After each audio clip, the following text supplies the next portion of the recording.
लम्बोदरं नमस्तुभ्यं सततं मोदकां प्रियं निर्विघ्नं कुरु मे देव सर्वकार्येषु सर्वदा। जय श्री बालाजी। प्यारे छात्र छात्राओं, मैं दामोदर प्रसाद शर्मा, व्याख्याता, राजकीय शास्त्री संस्कृत महाविद्यालय सालासर, शास्त्री द्वितीय वर्ष के प्रथम पत्र साहित्य दर्पण के षष्ठ परिच्छेद, जो कि साहित्य प्रथम पत्र में प्रयुक्त है, उसका जो प्रश्न है आमुखस्य वा प्रस्तावनायाः लक्षणम विवेचयत्, इसका विवेचन करते हैं। नटे विदूषको वापि पारिपार्श्विक एव वा सूत्रधारेण सहिता संलापं यत्र कुर्वते चित्रैर्वाक्यैस्वकार्योक्तैः प्रस्तुताक्षेपिभिर्मिथ आमुखं ततु विज्ञेयं नाम्ना प्रस्तावनापि सा। अर्थात श्रुतधार भार्या विदूषक पारिपार्श्विक एवं वा सूत्रधारिणी सहिता संतः यत्र स्वकर्तव्यमेव यम आश्रित्य प्रस्तुतं दृश्य काव्यं सूचयन्तीति तदुक्तैः वचनैः अन्योन्यं संलापं कुर्वते तत् आमुखं विज्ञेयम्। प्रस्तावनाया भेदः, प्रस्तावना के यानी आमुख के कितने भेद होते हैं पता है। उद्घातक, कथोद्घात, प्रयोगातिशयस्तथा प्रवर्तकावलगिते पंच प्रस्तावनाभिधम्। अर्थात उद्घात्यक, कथोद्घात, प्रयोगातिशयः, प्रवर्तकः, अवगलित, प्रस्तावनाया पंचभेदा भवन्ति। तो प्रस्तावना के 5 भेद बताए गए हैं, यानी कि आमुख के 5 भेद बताए गए हैं। पहली जो प्रस्तावना है, इसको हम आमुख कहते हैं, वह उद्घात्यक प्रस्तावना व आमुख। पदानि त्वगतार्थानि तदर्थगतये नरा योजयन्ति पदैरन्यैः स उद्घात्यक उच्यते। यत्र प्रतीकार्थक पदानाम अर्थावगतये अन्यानि पदानि योजयन्ति स उद्घातक उच्यते। यानी कि जहां पर मनुष्य अज्ञात अर्थ वाले पदों का अर्थ जानने के लिए अन्य पदों की यदि योजना करते हैं तो उसे उद्घातक प्रस्तावना व आमुखम कथ्यते व उच्यते कहते हैं। उदाहरणम यथा मुद्रा राक्षसे सूत्रधारः क्रूर ग्रह शकेतुश्चंद्र संपूर्णम मंडलम इदानीम अभिभवितु विच्छति बलात्। दूसरा है इसका भेद कथोद्घात।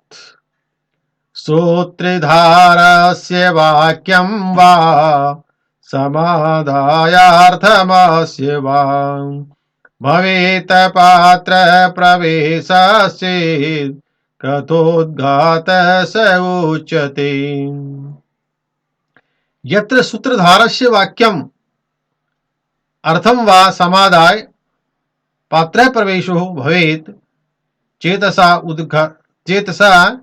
कथोद्घात कथ्यते। यानी कि सूत्रधार के वाक्य या उसके अर्थ को लेकर के पात्र का प्रवेश हो तो उसे कथोद्घात कहते हैं। इसका उदाहरण है वाक्यम यथा रत्नावल्याम दीपादन्यमस्मादपि इत्यादि पठित्वा योगन्द्राणस्य प्रवेशः। वाक्यार्थो यथा वेण्यम निर्वाण वैरदहना प्रशभादरीणा नन्दन्तु पाण्डुतनया सह माधवेन। रक्त प्रसादित भुव क्षतविग्रहाश्च स्वस्था भवन्तु कुरु राजसुता सभृत्य। तीसरा इसका प्रयोगातिशय, ये तीसरा आमुखम या तीसरा प्रयोगातिशय है। यदि प्रयोग एकस्मिन् प्रयोगोऽन्ये प्रयुज्यते तेन पात्र प्रवेशश्चेत् प्रयोगातिशयस्तथा। यत्र एकस्मिन् एव प्रयोगे अन्ये प्रयोगो प्रयुज्यते तेन अन्यस्य पात्रस्य प्रवेशो भवति स प्रयोगातिशय उच्यते वा कथ्यते। यदि एक प्रयोग से दूसरा प्रयोग प्रयुक्त को और उसके पात्र का प्रवेश हो तो उसे प्रयोगातिशय प्रस्तावना कहते हैं। कथ्यते वा उच्यते। उदाहरणम् लङ्केश्वरस्य भवने शुचिरभेस्ततेति रामेण लोकपरिवादभयाकुलेन निर्वासितां जनपदादपि गर्भगुरवीं सीतां वनाय परिकर्षति लक्ष्मणोऽयम्। प्रस्तावना का चौथा भेद है प्रवर्तक प्रस्तावना। कालं प्रवृत्त्यमाश्रित्य सूत्रधृयत्र वर्णयेत् तदाश्रयस्य पात्रस्य प्रवेशस्तत्प्रवर्तकम्। यत्र सूत्रधार कालम प्रवृत्तिमाश्रित्य वर्णयेत्, यानी प्रवृत्त काल वर्णानाधार पात्र से प्रवेश स्यात् तत्र प्रवर्तकम् अभिनये पात्रम प्रवर्तयति प्रवर्तकम्। कि जहां पर सूत्रधार प्रस्तुत समय का आश्रय कर वर्णन करे, उसी का आश्रय कर पात्र का प्रवेश हो, तो वह चौथी प्रस्तावना का चौथा भेद होता है, उसको कहते हैं प्रवर्तकम। उदाहरणम यथा आसादित प्रकट इत्यादि तथा प्रविशति यथा निर्दिष्टो राम है।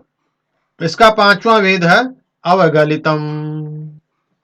यत्रैकत्र समावेशात् कार्यम् अन्यत् प्रसाद्यते प्रयोगे खलु तज्ज्ञेयम् नाम्नावलगितं बुधै।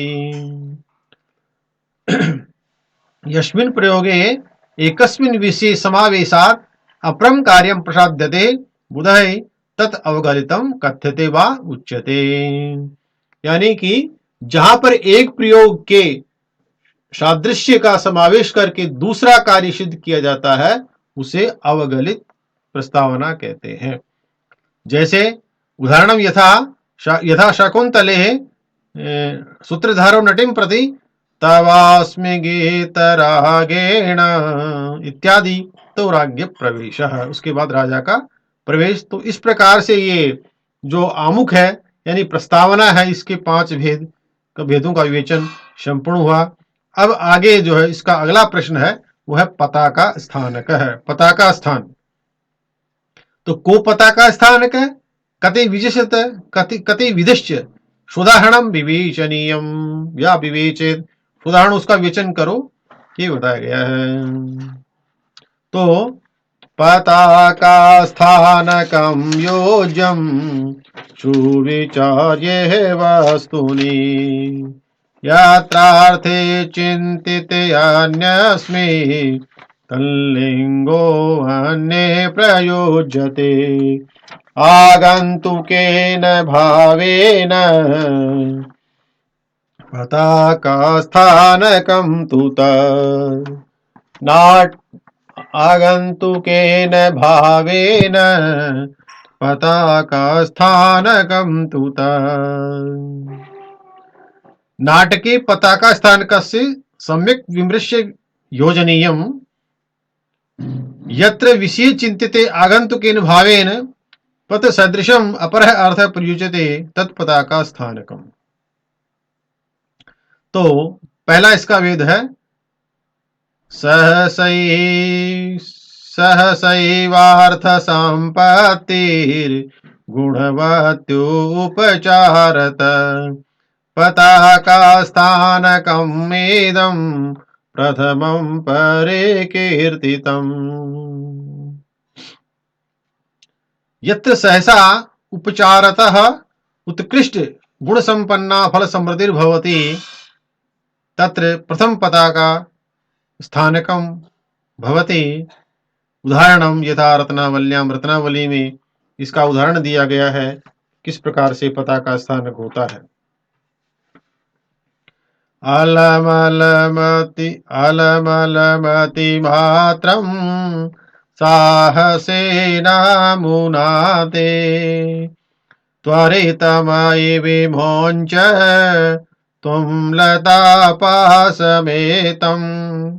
चलितमपि निरोद्धुं जीवितं जीवितेशे क्षणमिहं कंठे बाहुपासं विधेहि। अत्र फल रूपार्थ संपत्ति पूर्वापेक्षयोर उपचाराद अतिशयाद गुणवत्युर आकृष्टः।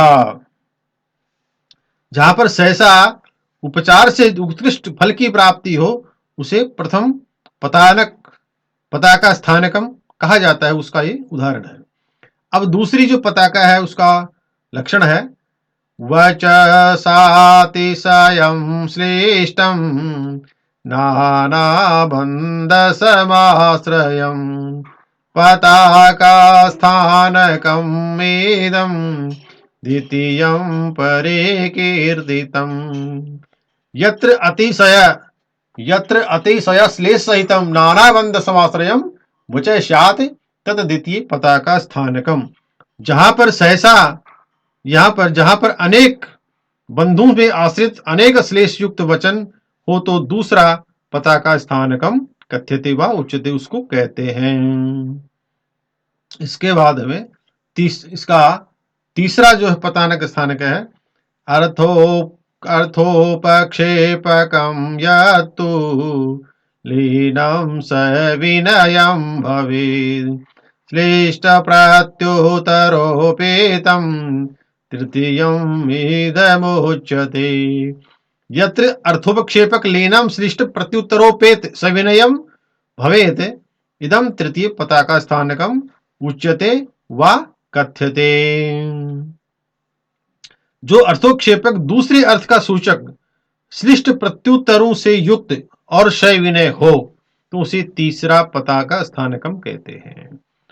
अत्र यहां पर उदाहरण दिया गया है भाग्नं भीमेन भवतो मरुतारथकेतनं पतितं किङ्किणीकाण बद्धक्रन्दमिवोक्षतो।